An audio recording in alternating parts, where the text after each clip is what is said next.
Okay, Assalamualaikum. Abang influencer Ansari Ramli kan? Saya suka tengok video abang. Lelaki ini kan? Sekali kan? So far abang tengok Asyana ni, makanan semua macam mana bang?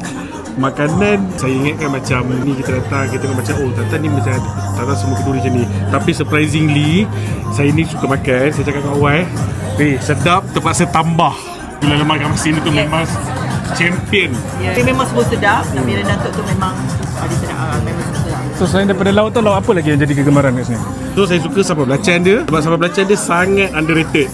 Lepas tu selalu kalau kita makan nasi minyak macam ayam masak merah kan. Tadi ayam apa? Ayam cara dia rendang tu. Apa nama dia? Kuzi. Itu memang lengkap lah. Memang kena wajib try lah. So what's your first impression atau second impression untuk akak bila tengok pelamin kita? What's your impression?